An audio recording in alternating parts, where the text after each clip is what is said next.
সকালে 20 টাকার বাজেট ছিল, দুপুরে 10 টাকা, রাতে 30 টাকা। আমরা দরকার হলে জমি বিক্রি করে দেবো যা আছে। যে রিশাদ খেলতেছে আর ও যখন মাঠে খেলে মনে হয় যে আমি খেলতেছি। তো আমাকে এমনও বলছে যে ভাই কষ্ট কখনো মানুষকে ধোকা দেয় না। ক্রিকেটের জন্য আপনি সবকিছু ছেড়ে এখানে চলে আসছেন? হ্যাঁ, ক্রিকেটের জন্য ফ্যামিলি একটু ত্যাগ করেছি।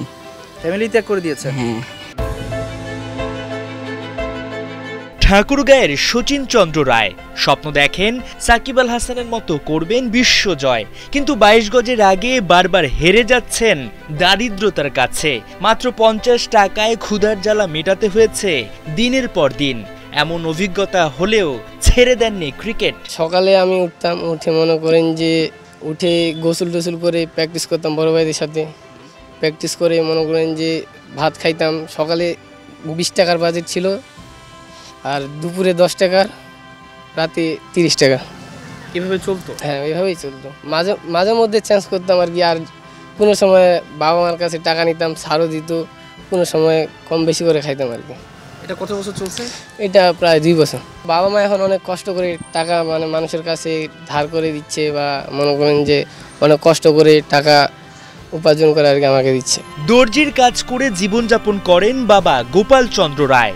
দিনে 500 টাকাও আয় হয় না, তবু ছেলের স্বপ্নের পেছনে সব খরচ করে দেন।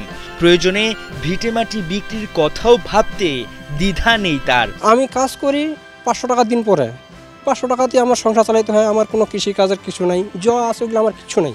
ওর মারও কথা, তোমাকে আমি ক্রিকেটার বানাবো, আমি দরকার হলে মানুষের বাইরে কাজ করব, মানুষের বাইরে কাজ করে তোমাকে টাকা দেবো, তোমাকে তাও আমি ক্রিকেটার বানাবো। আমরা দরকার হলে জমি বিক্রি করে দেবো যা আছে। তৃণমূল থেকে এরকম অনেক মেধাবী ক্রিকেটার, ফুটবলার আছেন যারা আর্থিক অনটনের কারণে ছিটকে পড়েন। তবে যদি জেলা ক্রীড়া সংস্থা, বিসিবি কিংবা বাফুফে তাদের দিকে সুনজর দেয়, তবে এখান থেকেই আগামীর ভবিষ্যৎ সাকিব আল হাসান, তামিম ইকবাল কিংবা আজকে ফুটবলে যদি নাম বলা হয় আফিদা খন্দকার, তাদের মতো অনেকেই উঠে আসবে। শচীনের মতোই ক্রিকেটি জীবন নীলফামারীর সোহাগ আলীর। একই একাডেমি থেকে শুরু করেছিলেন জাতীয় দলের লেগ স্পিনার রিশাদ হোসেনও। বন্ধু যখন দেশের হয়ে খেলছেন তখনও লড়াই ছাড়েননি সোহাগ। রিশাদের অটোগ্রাফ করা ব্যাট, রিশাদ ন্যাশনাল টিমে খেলছেন, আপনারা একই সাথে প্র্যাকটিস করেছেন। সে ন্যাশনাল টিমে খেলছে আর আপনি এখনও সেই জায়গাটা আসলে যেতে পারছেন না। খারাপ লাগা কাজ করে? যে অবশ্যই খারাপ লাগার কাজ করে, কিন্তু তার মধ্যে একটু প্রশান্তি পাই যে আমি খেলতে না পারি। আমার ব্যাচে যে ছিল রিশাদ, খুব আমার কাছের ফ্রেন্ড বা ভাই বলেন আপনারা, যাই ধরেন কেন, রিশাদ আছে বাংলাদেশ টিমে। এটা দেখেই আর কি ভালো লাগে, শান্তি লাগে, মনের মধ্যে প্রশান্তি যে রিশাদ খেলতেছে আর ও যখন মাঠে খেলে মনে হয় যে আমি খেলতেছি, এরকম একটা মনোভাব। এই জন্য ক্রিকেটটাকে এখনও ধরে আছে ইনশাল্লাহ। মাঝখানে আসলে ফ্যামিলিগত দিক দিয়ে তো সবারই প্রবলেম থাকে, তো আমারও প্রবলেম থাকে, তার উপরে আমার বাবা নাই।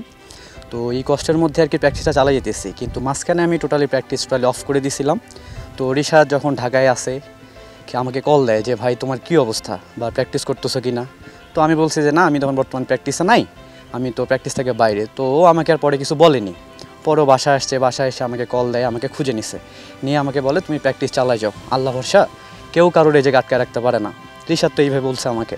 তো আমাকে এমনও বলছে যে ভাই কষ্ট কখনো মানুষকে ধোকা দেয় না, তোমাকে সবাই ধোকা দিল, কষ্ট কখনো ধোকা দিবে না, তুমি প্র্যাকটিস করে যাও, বাকিটা আল্লাহ ভরসা, আর আমি তো আসি, যতটুকু পারি আমি তোমার পিছনে অল টাইম থাকবো। রিশাদকে দেখে এই সাহসে ছেলেপেলেরা প্র্যাকটিস আসতেছে, তো তারা প্র্যাকটিস করতেছে এই সুযোগে যারা কালকে রিশাদের মতো ওরাও একজন হইতে পারে। কিন্তু আমরা যদি রিশাদের মতো হইতে চাই, আমাদের কিন্তু আসলে অনেক ফ্যাসিলিটিস দরকার, যে ফ্যাসিলিটিসটা আমরা নীলফামারী থেকে খুব কম প্লেয়ার পাই। ধরা যায় ক্রিকেটারদের কোনো ভ্যালু নেই নীলফামারী জেলায়। ক্রিকেটকে যেমন ভালোবাসায় লালন করছেন নীলফামারীর সোহাগ, তেমনি পরিবারের কাছ থেকে দূরে থেকে স্বপ্ন আঁকছেন লালমনিরহাটের মোহাম্মদ আলভি হাসান। বাবা মা ঢাকায় থাকলেও ক্রিকেটের টানে সীমান্তবর্তী জেলাতেই পড়ে আছেন তিনি। সুযোগ সুবিধার অভাবই বড় বাধা তার সামনে। কেন ঢাকা ছেড়ে লালমনিরহাটে আসা? আমরা ঢাকা মাঠের অনেক অভাব, আমরা মাঠ পাই না সহজে। ওখানে খেলাধুলা হয় কিন্তু আমাদের জুনিয়র যারা তারা খেলতে পারে না সহজে, মাঠের খুব বিল, আবার আমাদের থেকে বহুত টাকা চাই এখানে। বাবা মা থাকেন ঢাকায়, আপনি এখানে, মন খারাপ হয় না? মানে ক্রিকেটের জন্য আপনি সব কিছু ছেড়ে এখানে চলে আসছেন? হ্যাঁ, ক্রিকেটের জন্য ফ্যামিলি একটু ত্যাগ করেছি। ফ্যামিলি ত্যাগ করে দিয়েছেন? হ্যাঁ, ফ্যামিলি থেকে একটু দূরে থাকি তো ক্রিকেটের জন্য। ছোটো থেকে স্বপ্ন ছিল যে ক্রিকেটার হব, একজন ভালো খেলোয়াড় হবো, সেই জন্য ফ্যামিলি থেকে একটু দূরে চলে আসি। কুড়িগ্রামের নিয়াজ মোর্শেদ নিলয় ঢাকায় গিয়ে বিপিএল ম্যাচ দেখেই সিদ্ধান্ত নিয়েছিলেন জীবনে যাই হোক তিনি হবেন ক্রিকেটার। সে লক্ষ্যে অবিচল থেকেও পাচ্ছেন না কাঙ্ক্ষিত সুযোগ। অবহেলিত কুড়িগ্রামে নেই নিয়মিত লিগ, নেই পর্যাপ্ত আয়োজন। ডিপ্লোমা শেষ করে যখন ইন্টার্নি করতে যাই ঢাকায়, ওই মিরপুর 10-এ আমাদের ক্লাস হইতো। ওই সময় আমি প্রথম যখন দেখি যে বিপিএল খেলা হচ্ছে, ফ্ল্যাগ লাইটে পুরো মিরপুর আলোকিত হয়ে গেছে, দিন হয়ে গেছে, তখন আমরা ক্লাসে মন বসতেছিলাম। তখন আমি চিন্তা করতেছিলাম যে কখন যাব, কখন ইয়ে করবো, টিকিট পাবো কিনা আদৌ। আপনার গেটে যাই, গেটে গিয়ে দেখি ব্ল্যাকে টিকিট বিক্রি হচ্ছে। তখন আমরা দুই বন্ধু মিলে 200 টাকা করে টিকিট কেটে ভিতরে ঢুকেই যখন দেখি একদম পুরা এটা এটা একটা হ্যাভেন টাইপের, যে আসলে কি হচ্ছে। আমার সামনে মঈন আলী, তারপর লিটন দাস, আমরা সবসময় টিভিতে দেখে ইয়া করছি, বড় হয়েছি। তো তখনই আসলে আমার খুবই ইচ্ছা জাগে যে ক্রিকেটটা খেলতেই হবে, ক্রিকেট আমার লাইফে খেলতেই হবে। তখন থেকে আর কি প্র্যাকটিস শুরু করা। প্রথমে প্র্যাকটিস করি হচ্ছে বাংলা কলেজে, এখানে ছোট্ট একটা একাডেমি ছিল, ওইখানে এক ভাইয়ের মাধ্যমে শুরু করা। ওখানে কিছুদিন করার পর তারপর ইন্টেন্স ক্রিকেট একাডেমিতে আসি। মুনসারের মাধ্যমে আর কি আমি ঢাকা লিগ প্রথম খেলি। এই লাস্ট টুর্নামেন্টে আমি ওই রায়বাজারেই খেলেছি। রায়বাজার টিমে আমি লাস্টবার সব ম্যাচই খেলেছি, তো 419 রান করেছি। সারা বাংলাদেশে ক্রিকেটার হওয়ার স্বপ্নে সোহাগ আলীর মতো অনেকেই সংগ্রাম করছেন, তবে পৃষ্ঠপোষকতার অভাবে, সঠিক গাইডলাইনের অভাবে তারা ঝরে পড়ছেন। সোহাগ আলীরা বাংলাদেশের ভবিষ্যৎ সাকিব আল হাসান, তামিম ইকবাল হতে পারবেন যদি তাদের নিয়ে সঠিকভাবে কাজ করা হয়, একটু পাশে দাঁড়ানো যায়। হাসান সজীব, 71, নীলফামারী জেলা স্টেডিয়াম, নীলফামারী।